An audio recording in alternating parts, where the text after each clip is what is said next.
first time ever. Hear you loud and clearly. And it was going place. That stuff's great. But the game is not a roguelike. Boomer shooter. Bang. Hello, this is John St. John, and you're listening to KEEP in the Keep, bringing you all the hits from the finest in the world of gaming and entertainment. Now sit back and relax as the drowned god Cthulhu lulls your mind with the tastiest talk in town. Welcome to another chapter of In the Keep podcast. I'm your very own prophet of the drowned god, the Motherlode. The Keep is a collective of gaming enthusiasts compelled by the drowned god Cthulhu to frag and jib one another into oblivion for all eternity.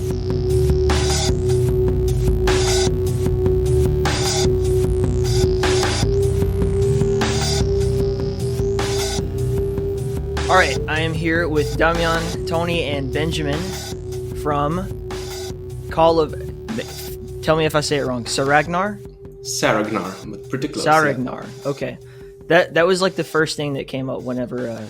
So the reason why we're here is we were in the Realms Deep Discord and we're just chatting about like, what are some cool games we could talk about this year and all that kind of thing. And then everybody, like 5 people, no lie, were like, you got to check this game out. And I was like, okay. And then they typed it out for me, and I was just like, what the fuck does that say? And then it ensued another hour of me and Dave and Nate Behrens, who I mentioned before we started, like, arguing about how you're supposed to pronounce this fucking name. Or worse, just how to spell it. No problem. I thought I'd make some memes to put into the game, or Easter eggs, because everybody is calling it not Seragnar, but Seragnar. It rolls your tongue much easier, but I don't know. I already registered the website, got the logo done, and so on. So I'm not changing the name. I like it, but I was tempted to change it. Yeah.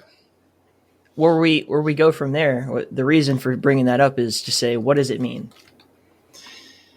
It would spoil the story if I told you, but yeah, I don't know if I should tell you then. Hint, just a little tiny bite. It's an important Uber character in the game. Okay, that's good enough. We can work with that. Yeah. So the game itself, for people who are just tuning in and don't know what the fuck we're talking about, is essentially I'd call it like a spiritual successor to Krondor. Betrayal at Krondor, yes. And it looks very much like, even the combat looks very much like it. With that said, a lot of folks that are like, playing games these days have no fucking idea what you're talking about when we mention that game. So it's important to say, like, yeah, like it almost looks like fresh because we're within the world of the retro games that are popular right now. I mean, obviously, like retro shooters are really big, retro platformers are really big, and then the idea of a small studio taking on like a pretty vast RPG project is like, okay, good luck with that. And you guys are doing pretty damn well from what I can tell with the demo. So what have been your kind of challenges in planning this thing? Like, how are we going to take on this project? I'm not planning much, to tell you the truth. It's a really, really long-term project. It's been in Unity development, using the Unity engine for around 5 years, nearly 5 years now. What was it before Unity? Initially, I wanted to make it an iOS game. It was a very text-heavy, so heavy it was basically a text adventure. Mm-hmm. But since Unity developed its new UI tools, because before that it was terrible. Now it was doable, very doable. So I first thought of just putting that text adventure game into Unity, but then what the heck, I'll put some 3D graphics in, very simple, and then what the heck, they became a bit more complex, and I think I'm settled now on the style, so at least for now. So it became something larger, more modern, let's say, more approachable.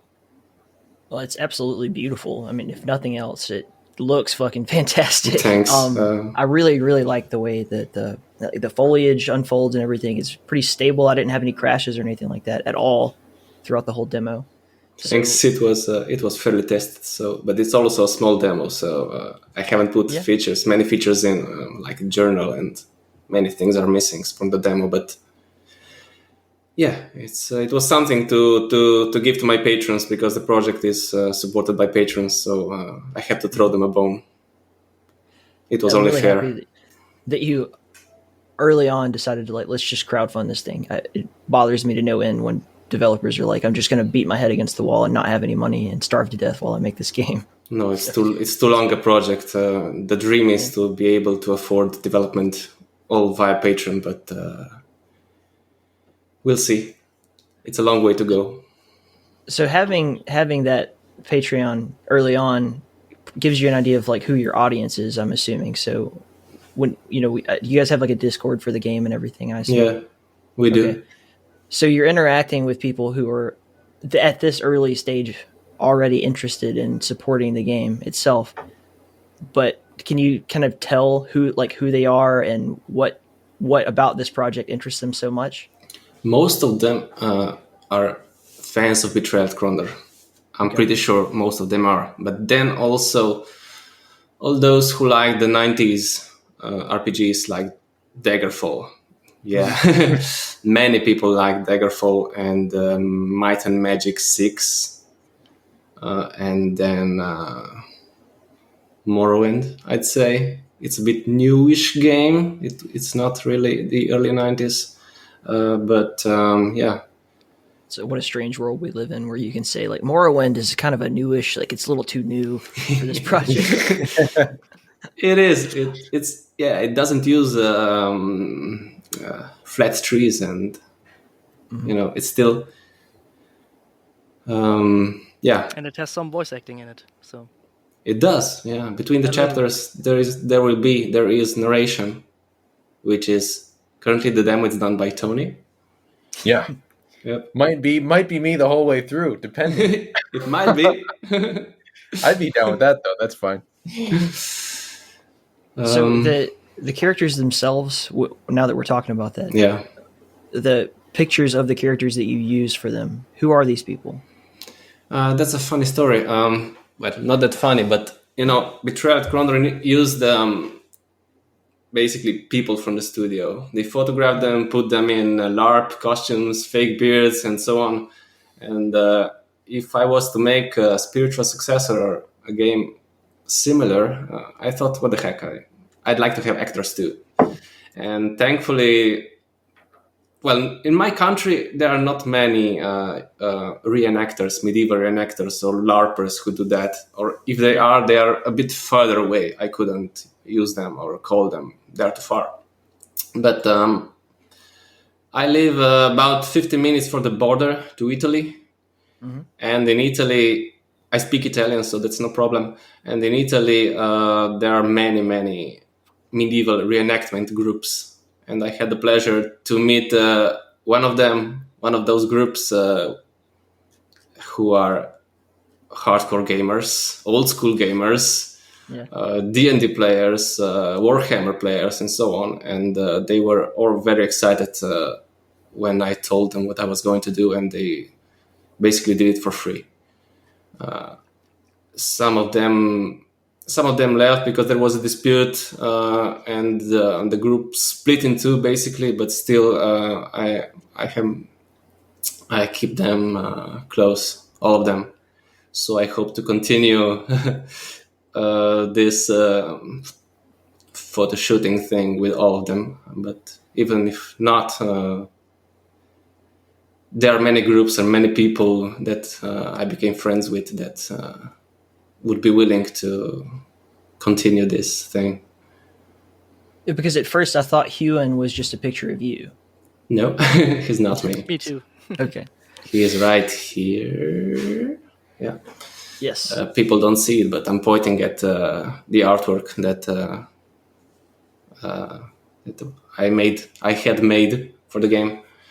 And Huan is also one of my friends from that reenactment group.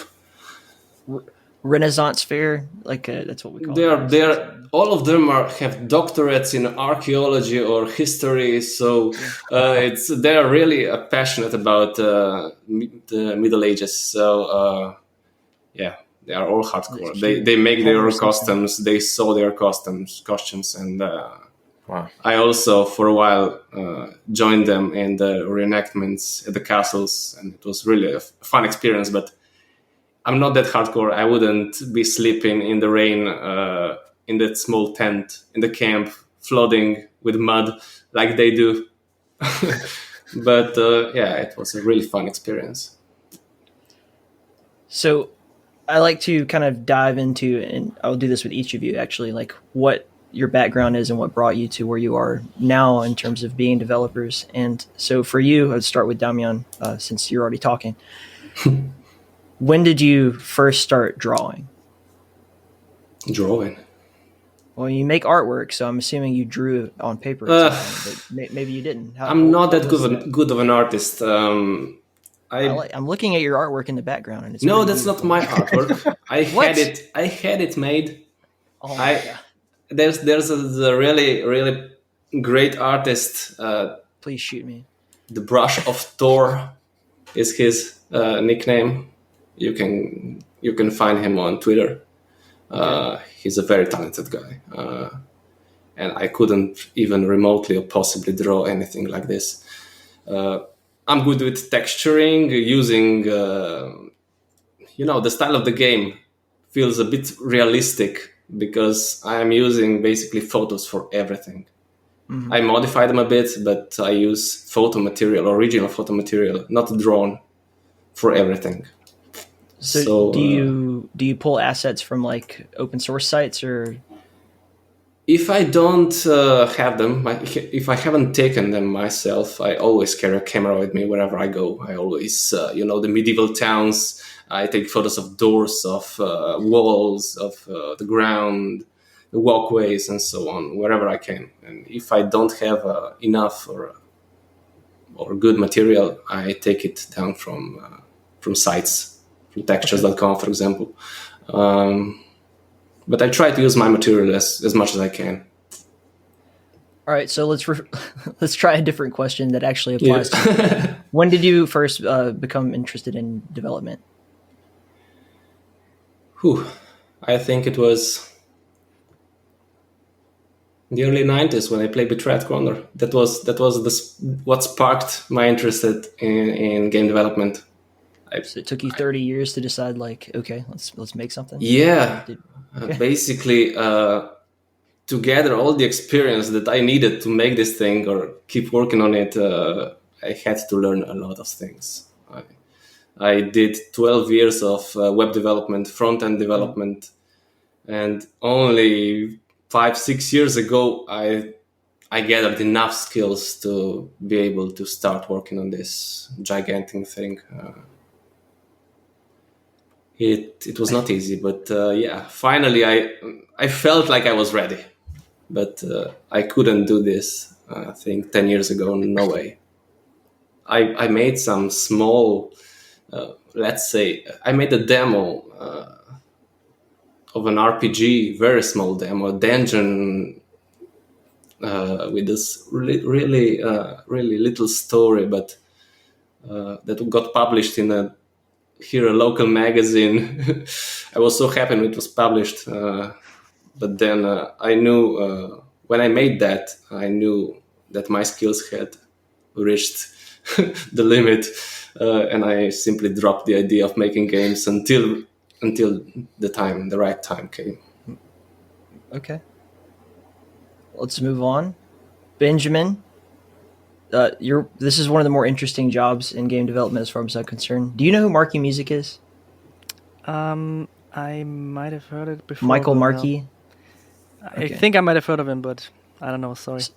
So he did a lot of. He was a musician first and foremost, and he did a lot of stuff for like Quake games and Doom mods and stuff like that. And then eventually worked his way into doing some music for Quake Champions, and now he works at 3D Realms, not only as a musician but as like a level designer, and then also on top of all that, he does sound design for a bunch of indie games. And so I had him on the show, and we discussed at length, like ad nauseum, how fucking difficult it is to create sound design. Yeah, I can relate a bit. So what's your process? Are you just like breaking watermelons on your kitchen floor? Actually, for the stabbing sounds of the throwing knives in Call of Saregnar, I stabbed a pumpkin. So, yeah, pretty close. It's my approach is a bit more in recording and less in designing, or maybe making it out of thin air, because I've become interested in the whole Foley area in ambient recordings and stuff like that. I'm a programmer by day, so that's not my full-time job. That's just a project I started on the side and really fell in love with. So now I have a little company on the side for sound design, and I've been part of a big modding project for a couple of years. Skywind, I don't know if you heard of it. It's like remaking Morrowind in the Skyrim engine for the last 7 years or so. Yeah. So then I started to really accumulate more and more knowledge about it and talk with other people about it. And yeah, so I try to go out, just like Ruan, try to go out and record real sounds for footsteps, for rain, for everything. And especially for Call of Saregnar, I got a special mic from a guy in Texas who makes these amazing lo-fi mics that sound like they're like from the 50s, but have like a high quality recording. It's a bit hard to explain, but it's like, it's gritty, but not shitty sounding. Yeah. So I can mix that in. And now we have these kind of lo-fi type sounds that are, still a bit high quality, I hope. That's my kind of approach for Call of Saregnar. So yeah, I go out and record a lot. I record a lot in my studio and make a mess. And so that's my process. And then I, of course, mix sounds in there, because for stuff like fire, my wife won't let me set the house on fire, of course. So that's where I'm trying to like get source material and mix that in with my own stuff. You go down to the Renaissance fairs with Damjan, and I'm sure they have a roaring fire you can record. Yeah, but that's always the problem. If you start to work in sound, you notice that you have a lot of great sound sources, but getting them isolated for sound design for video games is really hard. Because if you have movies and you have like a big bustling city, you can just record some ambience. But if you need like a sound that can be played in total silence, or maybe in a cave or somewhere else, you have to get it as dry as possible. And then, getting stuff like rain, for example, with traffic outside is not really appropriate for such a game. So you have to like drive out in the countryside, maybe at night, to record really good dry rain, so to speak. So it's sometimes a lot of effort, even if you didn't think of it at first. It's interesting that you do the Foley thing, because most industry folks are like, no, fuck that. They just buy like a sound library and manipulate it, to their will. And I've had a lot of fun. Currently, I can't talk about what the project is, but I will say I've been doing sound design for a project for a little while now. And I understand your pain, because I wanted, in the game we had a geyser, right? And I wanted the sound of the Great Geyser in Iceland. But it was like nearly impossible to find one that didn't have like people talking or bird sounds and shit in the background. Like, so I totally get your pain there. Absolutely. For some sounds, it's really, really hard, and you might have to create them. But I try to get as much as close to the natural thing as possible. And the good thing is as this isn't my day job, I don't have to make it cost effective. So if I take like 2 or 3 weeks to get like one perfect bird sound, that's fine, because so I'm really lucky that way.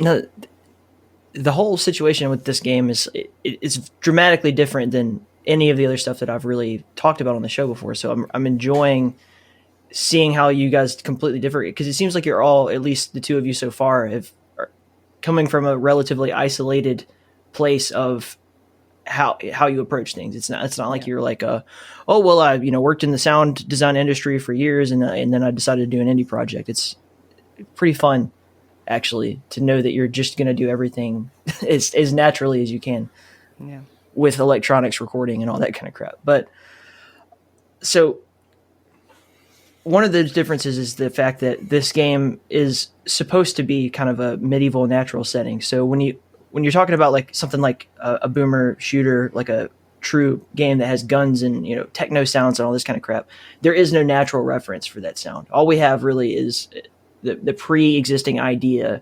of what those things sounds like in movies and video games that we've seen before, right? So a gun sound, like the sound of a shotgun going off. Yeah. In real life, if you were to record a shotgun and then try to stick it in your game as the shotgun sound, it would sound like shit. No one would think it sounded good at all. Whereas, you know, the sound of iron clinking together, you know, or an arrow flying through the air or footsteps in the water, like that's all stuff that you have a real reference for. Like we know what that sounds like. So it's actually pretty cool that you just decided to go that route. Because you could be on free sounds, just like, okay, footsteps in the mud sounds good. I'll use that. The cool thing is that I approached Ruin because I saw the game, I think on Twitter or somewhere. Yeah, I think on Twitter or on YouTube. And I found it really interesting and really, like, yeah, as I'm a fan of the 90s myself, or the 90s areas games, I just approached him and said, hey, do you need sounds for the game? Because I really wanted to make sounds for this game, because that really spoke to me. And I guess, Ruin, you would have been fine with sounds from a pack until you met me, right? Yep. Yeah. Yeah. And I convinced him to let me have a crack at it, and yeah. Yeah, I thought initially I was thought of having really, really crappy sound. I didn't even know where to get them. You know, I know that you can get textures from certain sites legally and so on, but sounds, there are only so many out there, and everybody using those sounds, I wouldn't know what to do. So it was a blessing to get Ben on board. Now, do you do any post-editing with the sounds? Like once you get them, are you changing? No, not really. I'm trusting him. I'm just adjusting stuff as he recommends and so on. Yeah. And I try to keep like the recording as naturally as possible, just for sounds where I can't use the special lo-fi microphone. I have, for example, a Parabolic Mic. I don't know if you're familiar with those. That's like the stuff with the really big dishes they used to have in the spy movies to spy on people. And if you like have to record birds from far away, because you can't just stick a microphone in their beak, I have to use like special microphones. Or for underwater stuff, I have to use special microphones, and I try to just adjust them in post to make them fit the rest. But most of the stuff I try to keep as natural as possible and just do some EQing and just make them like make the recording the version I like to have in the game, and then go from there. So you take a big ray gun that looks like a satellite dish and you shoot a parabolic wave at them, like bam, and then you wait for it to come. It's more like a big ear. It's like the sound is like captured in this whole dish, and it's amplified, and you can like, if you move it like a centimeter to the right, you can hear the car moving. So you have to like really get the bird, and sometimes you don't see the stuff you record, so it's just it's crazy what you can do with sound. But I want one. That sounds fun. So do you point it at the bird? Do you point it at the bird, or do you point at the sound? It depends on what I want to get. Yeah. Sometimes you really have to adjust it a bit if it's far away. But it's crazy. It's a whole thing I'm trying to learn to navigate, because it's like a whole different tool. And that's with many of those microphones. I try to get as many strange stuff as possible. So I have like one for recording electricity, which is amazing, and one I can just throw in the lake and record underwater sounds. And I try to experiment with that stuff. But for most of the sounds in Call of Saregnar, I try to keep them naturally and just like you hear them outside. Sometimes I have to add something to it, especially for stuff like combat sounds, because a knife flying through the air in the real world doesn't really make a sound, but you need some kind of feedback. But I try to tone it down a bit, so make it like old school 90s and not over the top, like you said, like the shotgun sound in Doom, which is amazing, but is ultra unrealistic. So the only thing I really make in the studio or like use other sounds is for magic, because I want to make a contrast between the real sounds in the world, like footsteps and birds, and the magic. So this doesn't have the old school treatment. So this is like high quality sounds that stick out a bit. And that's how I'm trying to give the sonic atmosphere of the game like a real unique Some style. magic to the magic. Yeah. Thus far, it's like super immersive, man. Like I very much enjoyed it. It was probably like an hour or so. It took me that. Well, it was supposed to take me an hour. It probably took me more because I was writing down notes the whole time. Like Okay. it was very tempting for me to just like, man, do you want me to like write everything out for you? Like, because the text box were like insanely, for me, it's okay. I like text adventure type stuff, but for some people they're like, oh, cool. I like Skyrim. I like that kind of shit. I'll check this retro looking game out. And then they're going to like just, oh fuck, I have to read a book. Basically. That's not what I signed up. At the heart, it's a text adventure, right? It's not an RPG. Yeah. Well, getting all of the, if you're going to write that much, like getting it all edited properly and everything is going to be a huge fucking task. And I mean, the obvious idea was just like, why don't you guys just do voice acting? I get that it's, not necessarily cost effective, but the little bit of voice acting you have so far, it's pretty damn good, which I enjoy that. So let's talk to the man who is doing it. Yeah.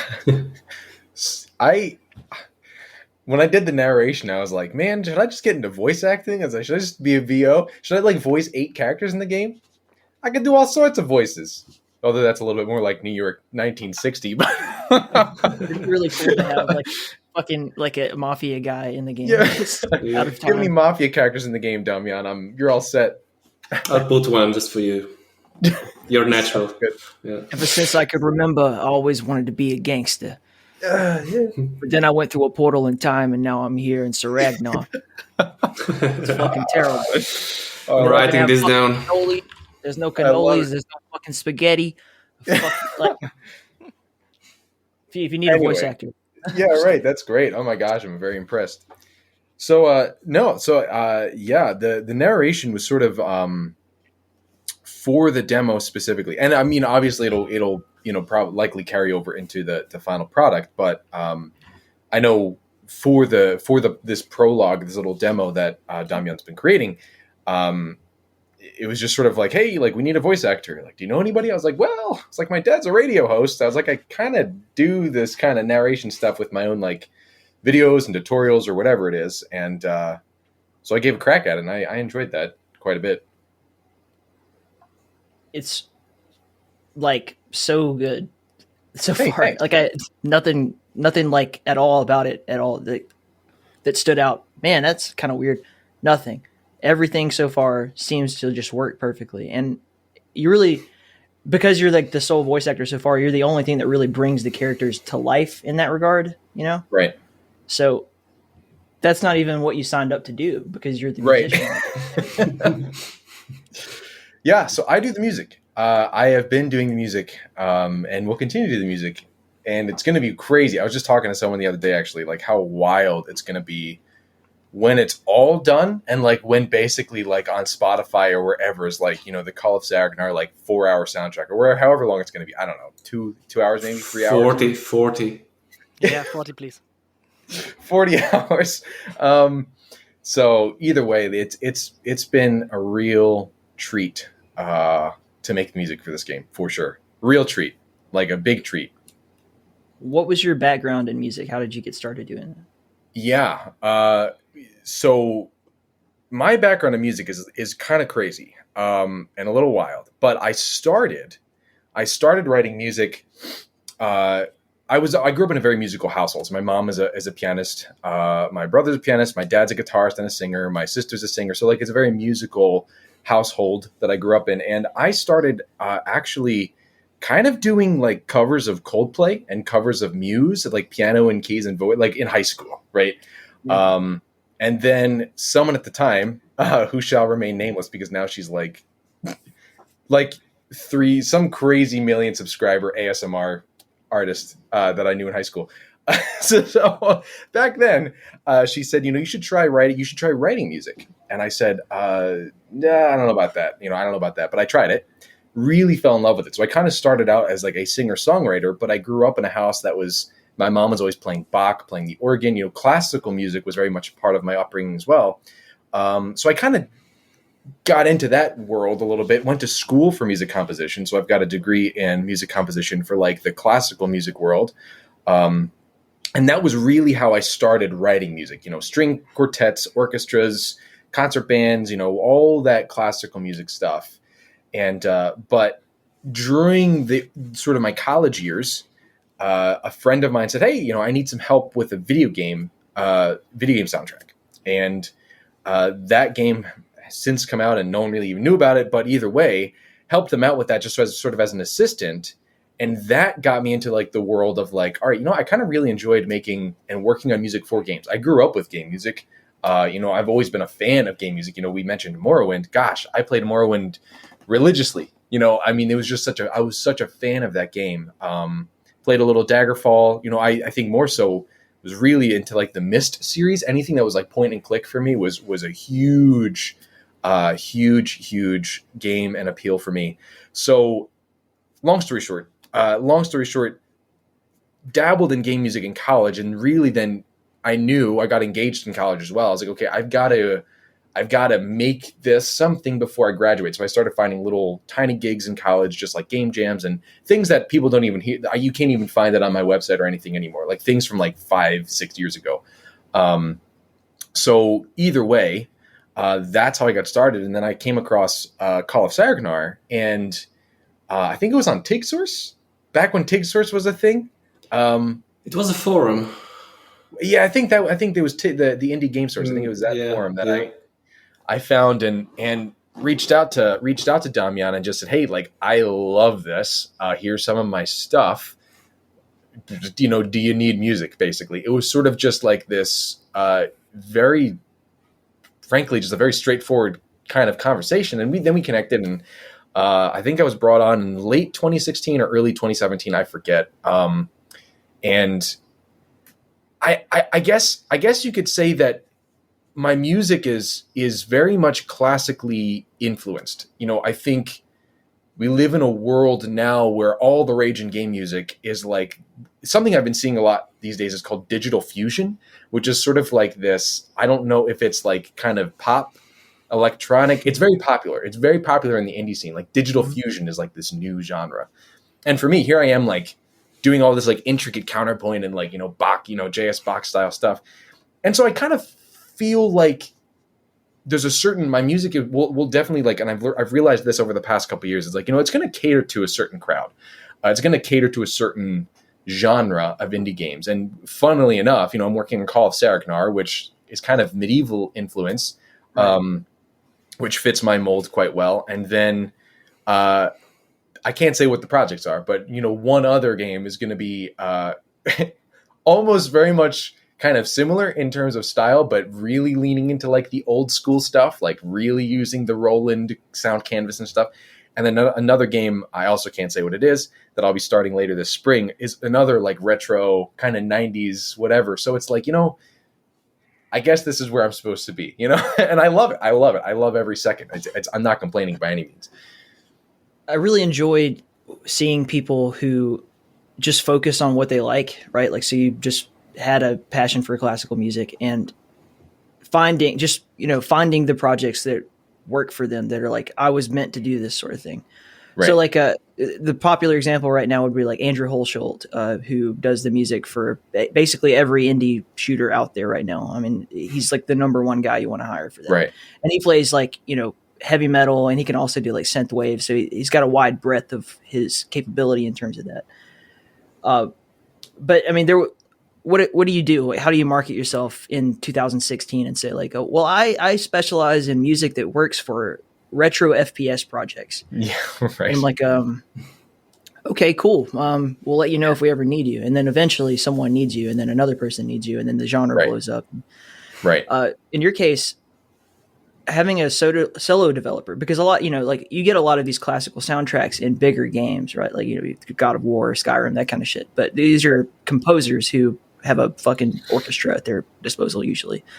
In your case, having someone who can do that as a solo musician for small projects is a valuable asset, dude. That is fucking awesome. Well, thank you. Yeah. Well, and then that was the thing too, is because when I was brought on, again, roughly, I think it was early 2017 or so. And I'm not going to lie, and this is probably the first time Damjan's hearing me say this, but I think at that time, and again, bear in mind, I came from and I still do that. I still work for, local ensembles and stuff. Just they need a piece for whatever. Okay, here it is, and they perform it. And I still work in that field as needed. And So I come from a place where I notate everything, I put it on sheet music, I hand it to a conductor and they play it. So coming from that point for 5 years, and then switching over into like, okay, well, now I need to mix my own music. Now I need to master my own music. Now I need to kind of produce my own music. That's a steep learning curve. It's an entirely different skill set. And so when I was first brought on, actually, I think I had my I think it was 2016. I'm gonna figure it out after this. I was still, in a way, there was still like this little bump of knowledge that I kind of needed, that I felt would cater to this soundtrack a little bit more. And so I worked on a few other projects during that time. And just this past June, and even now, I'm going back to those earlier tracks and like redoing them. I'm like remixing them. Because again, there was like this little hump of like, this could be better. It's fine where it is, but it could be better. And over the past couple of years, I've really been honing certain skills in terms of mixing for orchestra and mastering for orchestra, and just making that, like you said, as one person, kind of making that work as best as I can at this stage. I haven't been doing it for 30 years. And so, someone like Alan Meyerson could mix an orchestra piece in probably like a minute, a piece of cake. All right. He's mixed for like Hans Zimmer and stuff. So it's been an interesting process working on this game, because it's been a lot of like, okay, I'm going to do something for it. And then another project comes into the fray, and I do that, and then I'll go back and learn something along the way. But now, basically starting since I think October or September, it's really been a consistent, okay, now I am really here to really work on this every week. Like it's part of my weekly schedule now. Whereas before it was kind of on and off, remixes here and there, new track here and there. But now it's like, okay, let me redo all that old stuff and move forward. So it's very exciting right now. It's very exciting right now because I feel like I'm actually creating what I sort of wanted to be creating 3 years ago, if that makes sense. So it's interesting. No, it's fun because, I mean, you had like the classical training in terms of like how to make music, but where do you get the training without going to school for it, unless you did, and you can say if you did or not, but okay, well, now I need to record this shit and edit it and all this on a computer. So then you have to learn how to use a DAW. You have to learn how to just all that kind of shit. And it's fun with the indie scene in general, because you get a lot of autodidacts and just people who are beating their head against the wall, kind of just trying to figure out like, okay, how do I accomplish the goals that I want to accomplish? And for Ben, I'm sure that's like a whole different animal, but it's kind of wild. Like, so how do you deal with the fact that, okay, I started something 4 years ago, and then now, or 5 years ago, I guess, and redoing it now with the skills that you've learned along the way? Yeah, it's both frustrating and also really eye-opening. Yeah. Even just yesterday, I was working on something else for there's a developer named The Meatly. He made Bendy and the Ink Machine. Kind of I'm doing kind of a little YouTube intro for him, and I did it last year. And I was like, I listened to it again a couple days ago, and I was like, wow, because I just gotten all the new studio wall treatment and stuff. I was like, wow, this sounds like garbage compared to what I could do now. So even just in a year's time, so much can be learned. And I feel like, again, unless you've been doing it for 20, 30 years, there's always going to be something that you learn along the way. And therefore, you have to just kind of accept certain things as they are, as a reflection of that time, and move forward, right? Because that's a very dangerous hole to get into. You learn something new and you're making all this new stuff, and you go back, right? And then you can kind of get into this vicious cycle of never stopping. Ben, more than anyone here, he and I have had conversations about this many times. And I think now I'm at a point where it's like, you know what? I feel confident that even if I learn new stuff, where my skills are now will be, well suited and more than suited and good enough to so to speak, for the whole game of Call of Saregnar. And I'll probably, tweak things here and there as I go, and that's fine. But it's definitely eye-opening to like pull up an old file and be like, wow, that's what it sounded like, and people still thought it sounded good, So like it's both kind of scary and also reassuring in a way. So one of the dynamic differences between what you guys are both doing here is I'm assuming you're working like all of your music is just recorded straight into the digital interface and then you edit it from there. Correct. Yeah. So I mean, I would like to do live musicians at some point, but yeah, Yeah. for the most part, it's all virtual libraries. So just looking at both of your rooms right now, like you've got the keyboard, you got the headphones, like you're good to go. This motherfucker's got acoustic padding set up all around the room. Like it's a whole different animal because he's trying to capture like live sounds. Whereas like the job of the musician is just like, well, just make the music and see how it fits in. So what is the investment that you've had to make in yourself to get to where you are? And then I have a follow-up question to that. Wow. Is this for Ben or for me? For both of you, yeah. Ben, do you want I to go should say first? The old No. Southern y'all. Yeah, y'all. Okay, you start, Tony. All right. Yeah. So I would say investment, my life. No, I'm just kidding.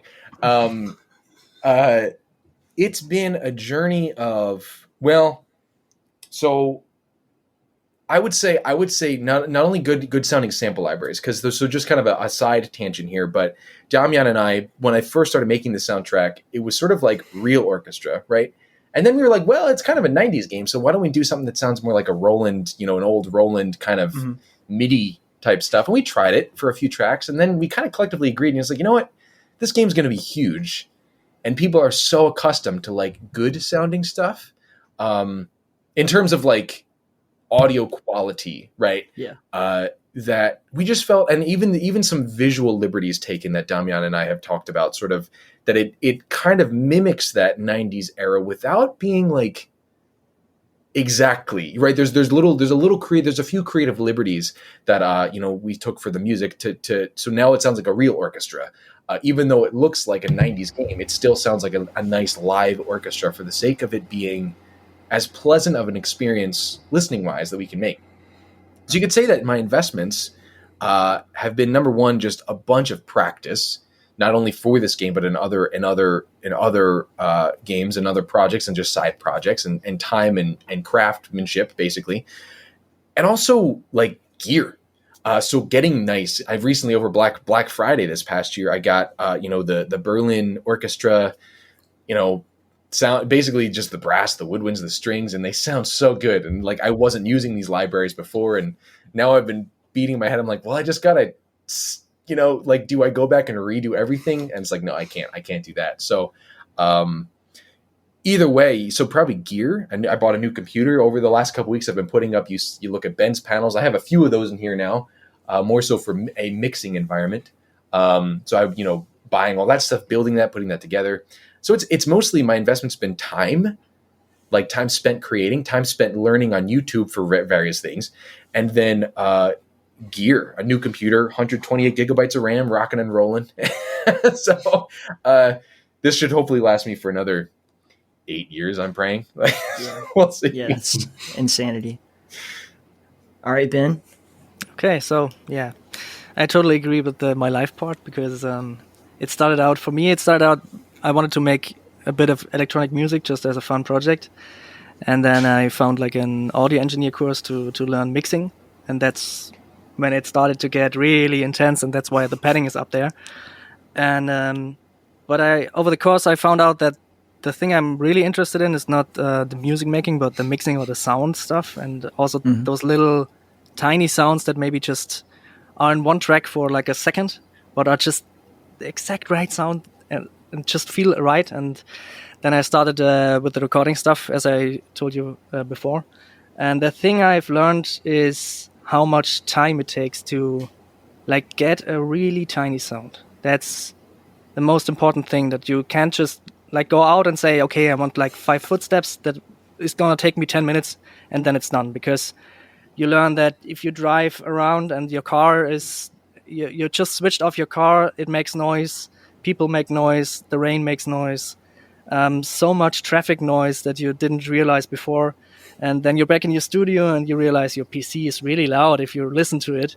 And so, yeah, I've had to invest in a lot of stuff that makes my PC basically almost silent if I record something. So, yeah, as Tony said, a lot of gear, but I try to keep the gear acquisition to a minimum because that's a pitfall that a lot of people fall into, just buying more gear and more gear, and you never really learn to use the gear before you get another one. So my time is mostly spent trying to learn with what I have now, and I'm pretty satisfied with what I have now. So I'm trying to invest as much time as possible just experimenting. Sometimes there's something comes out of that I can use. Sometimes it's just like 2 hours wasted, but at least I learned something. And yeah, I guess the most important lesson is if you're banging your head against the wall repeatedly, don't forget to press record before. So maybe you can use that bang. Yeah, when it comes to buying equipment, like I have permanent poor brain from when I was a kid. So I'm the kind of person who goes to a store and looks at things for 3 hours and I'm like, no, can't afford it, even if I totally can, right?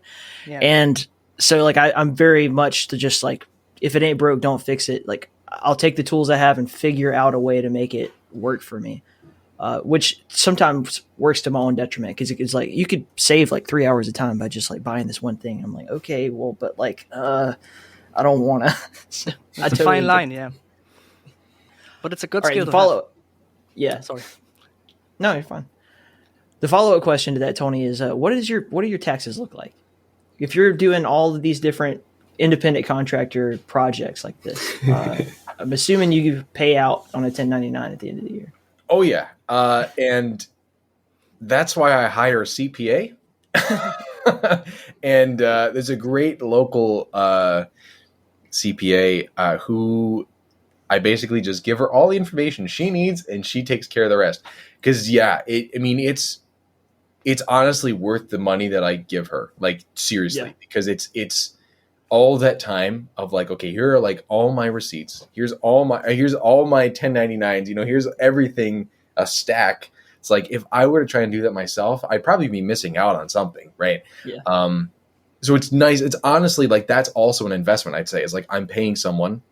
I'm delegating something, so I have more time to write. I do that with my like orchestra pieces, or if I'm writing for just wrote a piece for an ensemble in Texas a couple months ago, and it's like, you know what? I write the music and it's there, but then like all the part extraction and the little things that like you would actually have to hand someone. Mm-hmm. I literally now I will hire someone, because it's like that time, the money that I'm making, it's worth sort of delegating those little things here and there. I feel like every week I tell my wife, I'm like, I just wish I had an assistant to like do my emails, because it's so hard. It's so hard to run a one-man show. It's very difficult. So that's my thoughts on that. No, I'm getting to that point too myself. I'm like, I just, there's no way for me to accomplish my goals and do all this administrative crap at the same time. But yeah, it's like also a balance of like, okay, well, how much fucking money are we talking about? Yeah, right. I guess we should transition back to talking more about the game itself. Damjan, this is all your vision. How do you, like, with these two guys working with you, how do you instill like, this is what I want to accomplish in them and not lose anything in translation? Because I think you're saying today, like, this is the first time you and Ben have ever even seen each other's faces. So this has all been through text. First of all, it's very easy to work with them. I don't know. We have kind of a connection, similar interests, similar ideas. Yeah, we just are a perfect match. So I guess we don't need to even talk to each other. Just type now and then. But secondly, development is pretty slow. So they have a lot of time to get it right. I'm not pressuring either of them, because simply there is not enough content I don't need them to pump out tracks and sounds and effects and so on. At least I think that's how I feel. So yeah, that's it. How do you keep them motivated if you're not giving them content? They are motivated by themselves. I don't give motivational speeches. I'm not doing the follow me, charge. Whoa. No, I don't do that. I don't need to. They are great guys. They really are passionate about the project, and that's why I appreciate them very much. So we've touched on it a little bit here and there, but you're expecting you said a 40-hour long experience at the end of this thing. At least. And how long do you think it's going to take you to like really get to that point? That always hurts talking about this, because I could say when it's done, but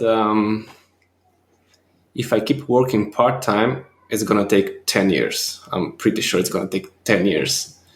I have a lot of technology done, a lot of programming done, but it's the assets, it's the writing, it's the level design it's going to take a lot out of me. So I don't know. I'm hoping to be able somehow to keep working on it full time. That would be perfect. That's either through Patreon in a few years, I guess, hopefully. But if not, I may consider a publisher. I have been considering one lately, but I don't know. I'm not sure I want to go that route. It's too much stress.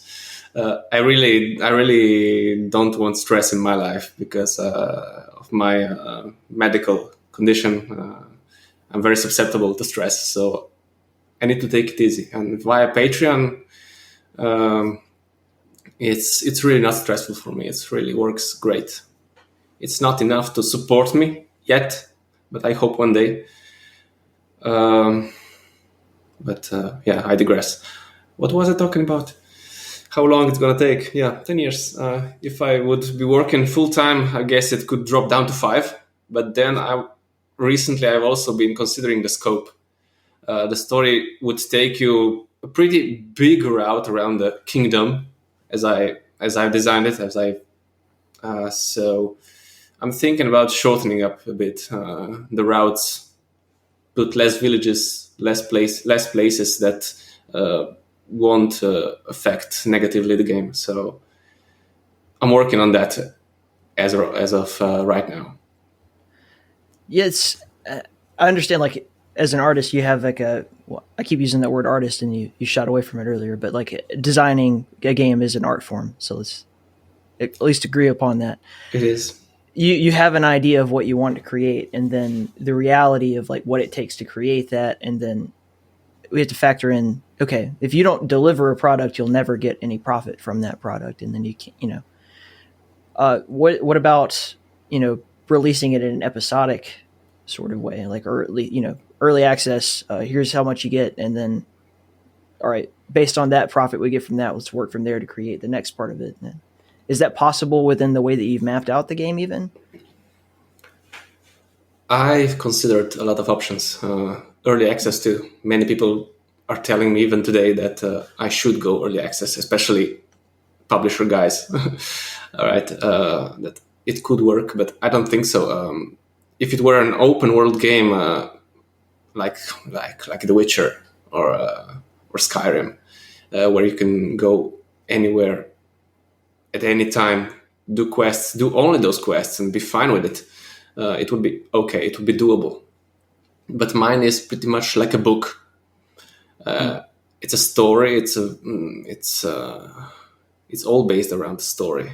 Also, exploration. You could have some of that. I don't limit anyone. You can go anywhere, anytime. But it's still you need to follow that red line. So if I early accessed it, it would be problematic. I could. I was considering also an episodic model. Basically, if I'm doing a book, you could release the prologue, chapter 1, chapter 2, chapter 3, and so on. Yeah. I still haven't given up on that, but I would also like to release a complete game, not what they did with Half-Life, Half-Life 2. Yeah. And then it abruptly ended. I want to deliver a full product, a full experience in one go, because I don't know. I'm still not sure.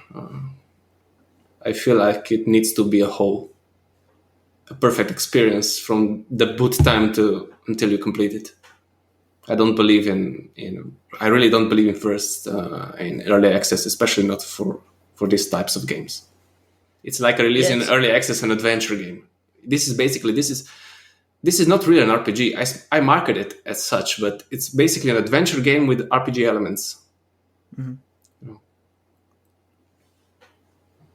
Yeah, I don't know what to tell you. Like, I totally understand the instinct of I don't like the early access model. I don't necessarily like it either, but I do like things that help indie developers, pay for what they need to pay for to get their project done. So I guess it makes sense that you don't want to have people, play.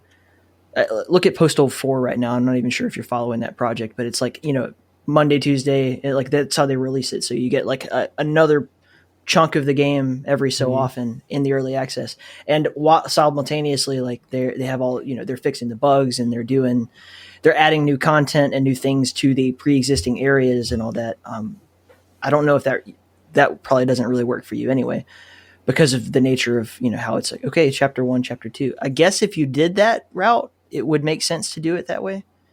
But then you have to worry about, like, okay, if people get the wrong impression of the game at first, like if it just comes out in early access and looks like, kind of like shit, or is just incomplete and they don't get the best experience out of it, how much are they going to want to like give it that upvote and keep people wanting to buy it?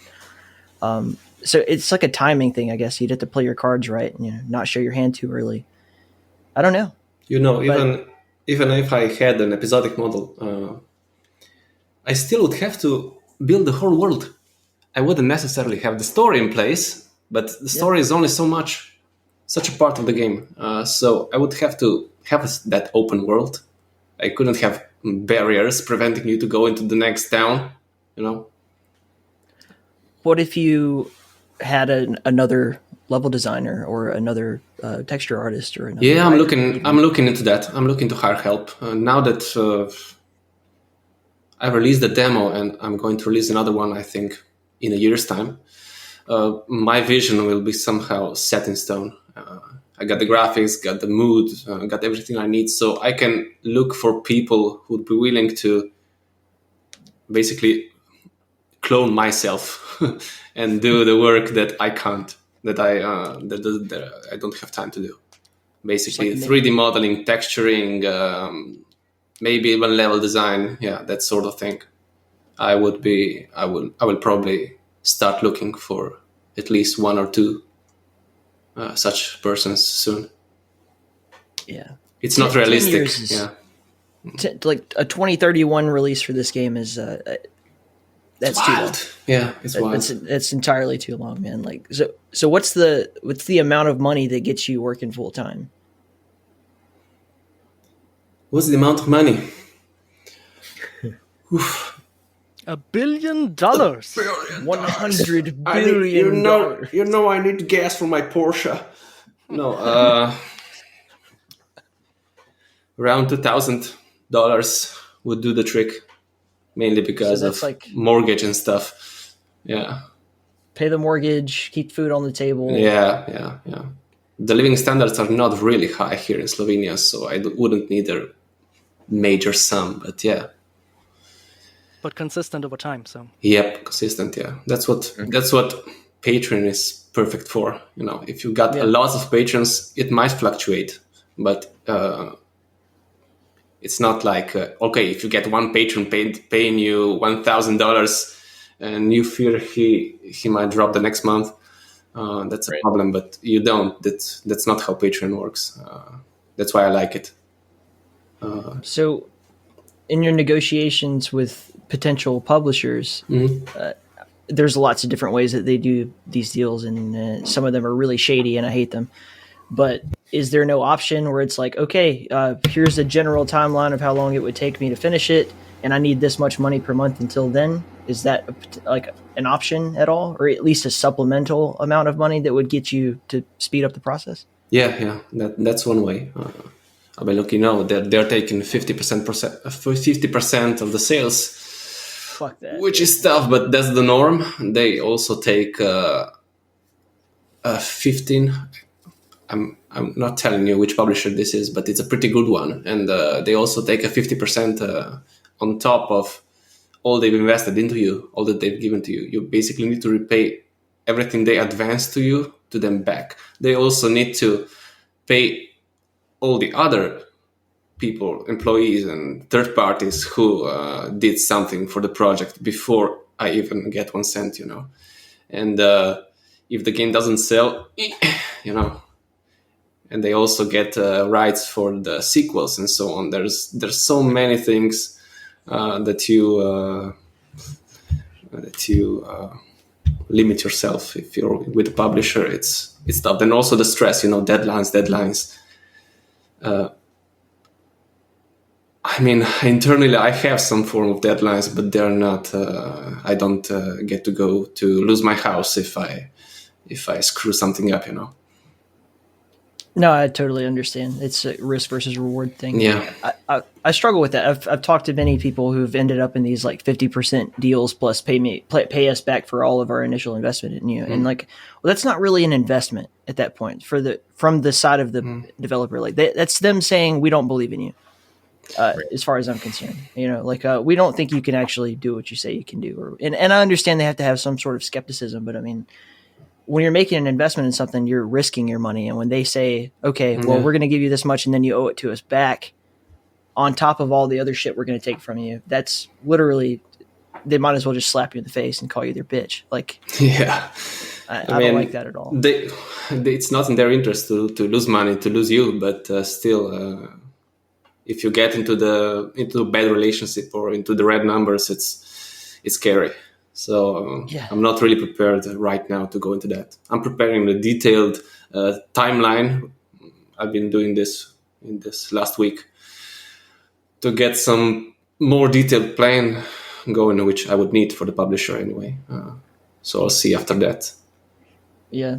I just don't want to see you in like a Duke Nukem Forever situation where it's like it takes you 15 years to publish the game, and then by the time it's published, it's like your original vision is no longer even there. Right. Yeah. Kind of situation. And then technology will change between then and now. And will there even still be a market at that point for, like a retro kind of game? Because all the people that currently are like, yeah, I played Betrayal at Krondor 20 years ago or whatever. Like, are they going to still exist? Right. They're all going to be like decrepit old senior citizens. Yeah. Me included, right? Senior discount. Yeah. Yeah. It's possible. I mean, I don't want to get there, but hopefully I'll figure something out. I think the first thing I can do is to reduce the scope. I'm working on reducing the scope. We'll see. But still, it will still be a big game because if you're going to read all the text that I'm throwing at you, it's gonna become a 100-hour game anyway. So let's flip my original question and ask you guys, like, what keeps you two motivated, Tony and Ben, to continue working on this at such a slow pace?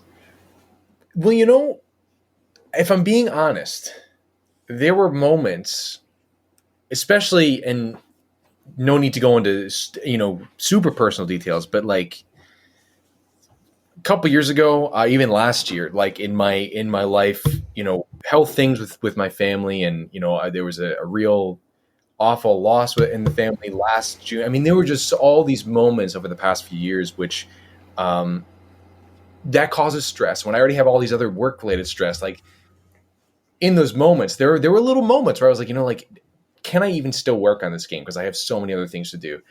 But there was always a part of me. There's always a part of me that was like, there's something to this. There is something to this game that it would do me and my creativity and my life and Damjan's vision and all that, it would be a big disservice if I were to back out, right? Like and I'm not saying like I would brood over this, but there were like little moments, especially in the super, super stressful situations where I was like, I just don't know how I'm going to handle all this. But I'm really glad and grateful that I stuck around, because the response, especially after the demo, that was like the deciding factor for me. I think I was like, there's really something to this, that the response has been unreal. I mean, like even people just here I am saying like, this is my music. I kind of hide my face. It's like, it's always so hard to just be like, okay with what I create completely all the time. And so when people are like, oh man, the music's great, really, really can't wait to hear more. I think the player response is one of the biggest motivations. And just even social media response, when Damjan posts something on Screenshot Saturday and it gets like 500 likes in about 5 hours or whatever it is. So you know what? There is really, that I go back to this, there's really something to this project that it's really ringing true to people's hearts, and there's a big nostalgia factor, I think. I think that motivates me. Sort of that the knowledge that people want this, the knowledge that this is a product that will happen, despite people on Reddit saying, "Oh, a one-man team with a big RPG, not going to happen." There was someone on Reddit who said that when you posted your trailer, and I would say that honestly, like first impression, that's the first thing I think of. Was like, that's not fucking possible. No fucking. But it is. Don't underestimate Damjan. Never listen to Reddit. Never follow Reddit. Just ignore it. I'm not posting anything there anymore. It just it brings you down, man. Yeah. So Ignore it. to see the player response, big time, is like even screenshots. When he posts a screenshot, I'm like, oh, like I can't wait to get to the keyboard. Like all those little things, the frequent updates, the frequent interaction is what keeps me going. And I think again, just the knowledge that it will be something. It will be a game that people will like. Like it's just there's no doubt about it. I think for me that is such a draw creatively. May not be any time frame or deadlines per se, but there is a certain deadline of pressure to make a good product to satisfy the players, and I think that's what keeps me rolling. Mm-hmm. I'm really grateful for that. I'm actually disappointed that Ben does not have a mohawk, because in the picture on your website he does, and I was just like, oh, this is gonna be cool. Yeah, I would be normally but because of Corona, I can't get to the hairdressers, and so yeah, unfortunately, no mohawk. I'll come over and just shave the sides for you. It's no big deal. I tried that once and it looked horrible, so I'm just trusting my one hairdresser friend, and yeah. So yeah, for me it's the same as with Tony. That's the project really jumped at me. I saw the screenshots and I saw I think a first short video or something on Twitter when I contacted Ruan, and I thought, man, that's just like such a unique style and a unique game, and it reminds me of my youth, but also not as shitty, like the way you remember the games to be. So my first real like motivation was that he gave me a chance to work on this and let me into his project and his vision. And so, as I'm a very stubborn guy, I'd like to like stay on projects and like finish stuff up. But over time, I learned that he's really shown to be reliable and create steadily progress in the game and like realizes his vision. It's not like I have the fear that if it takes 10 years, he will just give up after 8. I think he will just go on until it's finished, and that really motivates me to finish my part as well and be a part of the story. So yeah, seeing that he's consistently working and putting all his passion into it and like really stays with it, really resonates with me, and yeah, that's why I like to work on this as well. So right, yeah, he really motivates me by being motivated. That's the truth. Yeah, right. I would say too, what's really neat is I think out of anything that I've worked on for games, this Call of Saregnar is probably the one that feels most truly, excuse me, like it leans most into, like we kind of talked about before, the music that I know well, the music that I know how to make like it everything that I like about music, I get to funnel into this project. Whereas other games, right, where I've had to kind of dabble into like chiptune, which is great, fantastic. There was those little moments where I'm like, oh, like I just want it to be an orchestra, right? Or like another project they work on where they were like, yeah, we want Celtic lo-fi music. I'm like, sure, you're paying me to do it, so I will do it. Crazy experiment, and it, I would give myself a 5 out of 10 with that experiment. But like little things, other smaller projects that are pushing my boundaries.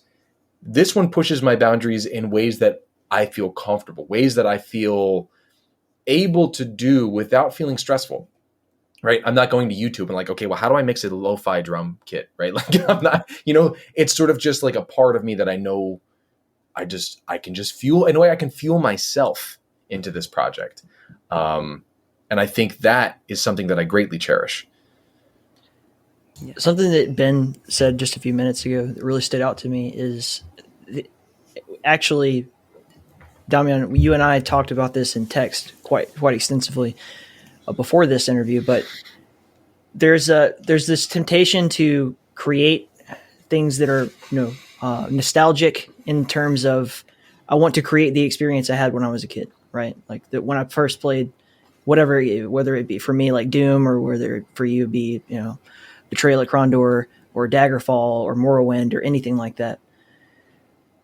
There's the rose-tinted glasses that we look at the past through, right? So I remember having a tremendous amount of fun playing a game, and if you try to recreate that experience exactly as it was experienced at the time, it's never actually as good as it was, especially true. with the expectations that people have created for themselves today in terms of like, it should only take up the X amount of file space. It should run exactly this well with this many frames per second, and the audio should be fantastic, and yada, yada, yada, all the way down the line. And so what I had talked to you about in general was like, okay, so we have all this text in the game. And while I personally am extremely patient and I really like that sort of thing, the market of people out there who are buying games, right? So there's the people who are already your Patreon supporters who love Betrayal at Krondor and they want to play that game. But then there's the question of like, okay, but how much money do you really want to make? And how many people do you want to enjoy your product? And I don't know how many people out there just want to like essentially read a book in a game. So with that said, that's just one example of many different aspects of creating such a game that you'd have to deal with. But how do you intend to change things from the past to kind of recreate the feeling of those older games without giving in to limiting yourself? I don't feel just modernizing the interfaces is the control scheme. Bring some quality of life improvements into the game, it will do a lot. I don't want to change what the game is. I still think there are many people who would enjoy this kind of game as it is.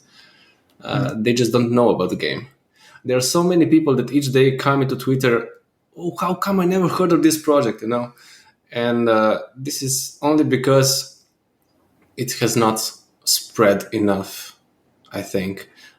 When I released the demo, I only released it to the patrons just to give them a sample, and even the outside response was enormous. But once I release a public demo in a year or so, it will be much, much, much nicer, much bigger, much more perfect. I plan to draw many people into it, into knowing. Maybe even the major media will get to notice it and write. Yeah, this is exactly the kind of thing. Something, On the other hand, getting a publisher would get me probably many, many more people aware of the game. But right now, I don't want to go there. But I believe there's a market for it, simply because there is not one single game like it on the market, and I don't think there's ever gonna be. It's simply it's a project of passion. I am so passionate about this project, about this game, of telling a unique story, having photographed characters. Nobody's going to do this project, I think. It's gonna be the only one, I think, for decades, if ever. I think that when you release this and people see how awesome and successful it is, that they're gonna like try to do it over. Like they're like, oh yeah, I want to make a game like that. Yeah, I hope they don't do it anytime sooner, because they would outpace me like this. So I have high expectations, but yeah, it's all into getting the word out.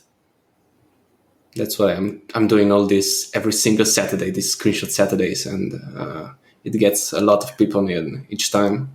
But once you get a retweet from someone who has 40,000 followers, that day someone retweeted. It was the Dusk developer. Yeah, I failed to. David Szymanski. Yeah, when he retweeted. Or Dave Oshry. Which one? No, not Dave. The other one. Yeah. When he retweeted, I got like 10 new patrons that day. I got 100 new followers on one account, 100 on the other account. It was crazy. So, you know what the media can do. So I'm trying to get the word out. that's the best I can do. But I'm not willing to sacrifice the vision to please someone who won't like the game. Yeah. Yeah, Right. I'm tapping into that niche, but that niche is still, I think, big enough to make the game successful. I mean, ultimately, I want to get the game out, not really get a lot of money for it, but if I get enough money to work on a sequel and pay the guys who work for me, I'll be fine with it. That's not just fine with it. It would be the dream of mine to keep working on sequels. Trilogy, at least a trilogy. It's all planned already. Yeah, it's Call not of Saregnar 3. So, Call of Sounds like a Saregnar Bible. 3 released in 2071. Yeah. Lo-fi VR version. Yeah, right. In the galaxy far, far away. Yeah. Yeah, right. Futuristic. You set in the year 3021. You never know what's gonna happen. But no, I don't like mixing genres. For example, like Wizardry did or Might and Magic with the sci-fi elements. No, I hate that. I really hate that. I can tolerate it, but no. Something that Tony said a little bit ago too was when you play the game itself, like when you actually get your hands on it, there is something just truly special about it. Like I wouldn't be here talking to you if I didn't think that, to be honest. Thanks. So, like, I mean, honestly, like I only have so much time in my life to like sit down and talk to people for 3 or 4 hours, and I try to be pretty selective about who those people are. And that's not always like what's the best move for my podcast right now. It's not always like, if I get this guy on, I'll get like 30 million downloads or whatever, and then I'll be like super famous. Like, don't get me wrong, I want that to happen, but I want it to happen organically. Like, I want to talk to people that I want to talk to. Like when I got to talk to like Cliff Blazitsky, that was pretty huge for the show.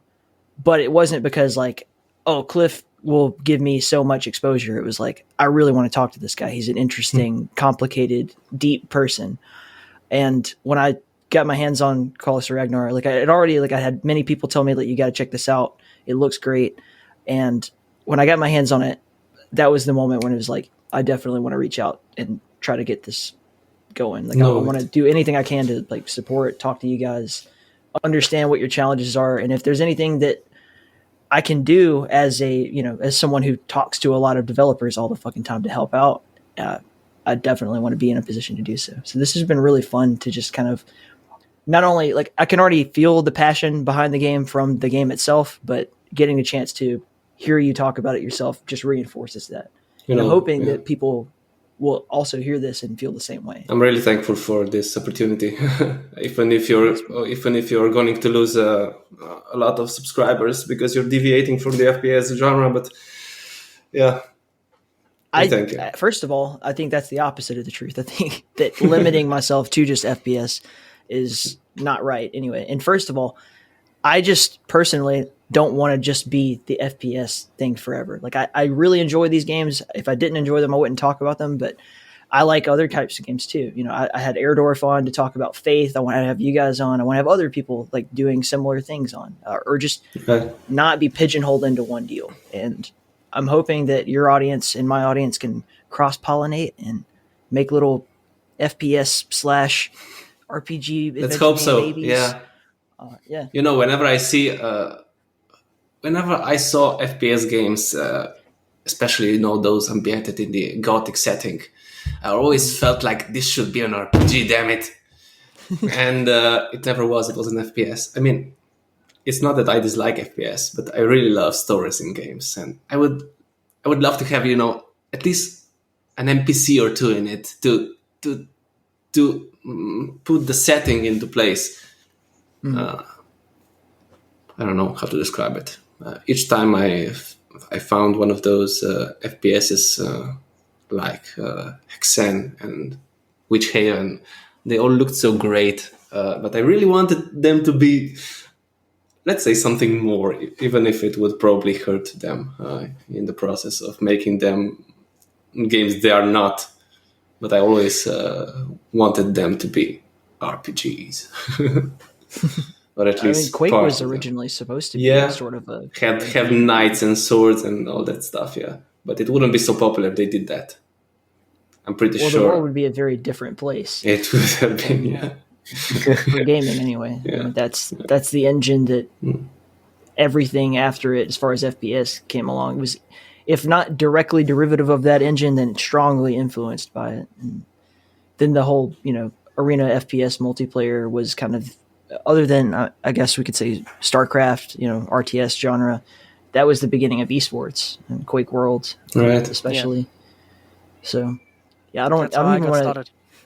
I don't want to know what the world of gaming would look like had Quake come out the way that it was intended, but I totally get your instinct there. Yeah. So we're coming up on like hour 20 minutes. I don't want to go too long with you guys because I know we all have lives to live, and I do have to be at the Z-Daemon 20th anniversary stream here pretty soon, so that's going to be fun. But No problem. just closing thoughts from everybody. Like, what if you had like one elevator pitch of like, this is why this game is so special? I'd like to hear it. Oh, I'm terrible at elevator pitches, so I'm going to tag Tony. Well, I'd say if you want to capture, in a sense, your childhood, or you want to capture that however old you were when you played, the golden age of computer games, I'd say in the 90s, this will be the game for you, truly. And I don't say that even as someone working on it. I say that as someone who played it, right? I say that as someone who has played the game. Because again, I've tried to go back and play Morrowind or go back and play Daggerfall. I'm like, it's just not what it seems, right? It's not what I remember. But then I play Call of Saregnar. I'm like, this feels fresh, but it's in a style that I love and cherish from my upbringing. And so that's my elevator pitch for all of you out there. I agree 100%. Ben, any closing thoughts? Yeah, I mean, I could only say the same, because for me it's exactly the same. When I booted up, the first thing that I wrote to Ruan after I was finished, I wanted to know how the story developed further, because I was really interested. I got hooked. It was like those free demos you got back then, and you had to wait like a year or two to buy the box, and you were really antsy to get your hands on it. So yeah, I really want to play this game when it's finished, so that's why I want to make it a reality. And like you said, if people give it a chance, if people see it and just like try it out, they will feel that there's something special to it, and that's really unique and like nothing else that's out there right now. So yeah. You see, I don't even have to make a pitch, because I just point at people and everybody likes it. This is really, really the best thing I can say about the project. Just ask people who have tried it, played it. You'll understand that there's some real soul put into it. At least, Yeah. That's how I feel about this project. I put a lot of soul into it. I'm not in for the money, even if it would be nice, but I just want to get out there, get the story out there for people to experience what's in my head. There is no better place to get my thoughts out than in a game. And ultimately, one of my go to patreon.com/ I need to type down so I can spell this. patreon.com/RHUANTAVAN. Yeah, I made it. Very catchy. Go ahead. Yeah. I'll put the link in the episode notes. Yeah, it's better. Don't try to type this down. Make sure you send me everything. Like I think I have all your Twitters and such, but yeah, whatever you want included in the episode notes, make sure you send it to me. Thanks, I'll do it. But with all that said, yeah, like I said, I'm super passionate about this. I think this game is going to be fucking awesome, even if it takes forever to come out. And hopefully, if In the Keep is still around in 10 years, I'll get to follow along with you guys as each step goes along. I want to see it. Like when the demo comes out next year, I want you guys to be on and talk about it again, and so on and so forth. If you end up getting a publisher, like we have to have a celebration party.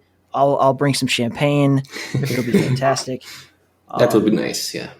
I appreciate it. I appreciate it a lot for this opportunity to be on the podcast. it's my first one, so it's even more special this way. It won't be the last, I can assure you. Thanks, and I hope so. I'm happy to have gotten you on before PC Gamer figures out what you're doing, because when they do, then it's going to be like fucking like They're definitely going to write an article. Yeah, they're gonna hate it. So much text.